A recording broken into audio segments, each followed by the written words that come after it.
কিছু মহান শাশুড়ি একটি অদ্ভুত গুণ আছে। নিজের মেয়ে যদি জামাইকে নিয়ে ঘুরতে যায় তখন বলে, আমার জামাইটা কত ভালো, আমার মেয়েটাকে কত ভালোবাসে।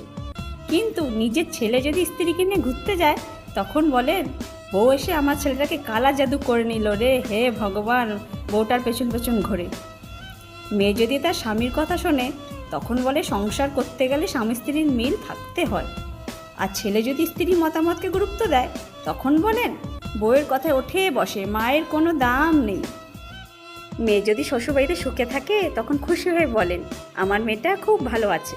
কিন্তু ছেলে বউ যদি সুখে থাকতে চায় তখন শুরু হয় অভিযোগ, বউটা অনেক বেশি স্বাধীন হয়ে গেছে। মেয়ের জন্য চান ভালোবাসা, সম্মান আর স্বাধীনতা, আর কিন্তু বৌমার জন্য চান শুধু দায়িত্ব আর ত্যাগ।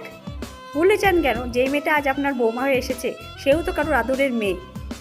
যে নিয়ম নিজের মেয়ের জন্য ভালো লাগে সেই নিয়ম বউয়ের জন্য ভালো লাগা উচিত, কারণ সম্পর্ক টিকে থাকে ভালোবাসায়। নিজের মেয়েকে যে চোখে দেখেন একবার নিজের বৌমাকে সেই চোখে দেখুন, তাহলে সংসারে অর্ধেক সমস্যা সেখানেই শেষ হয়ে যাবে। কি বন্ধুরা, ঠিক বললাম তো? যার যার আমার শাশুড়ি আছে তারা কমেন্টে জানাও।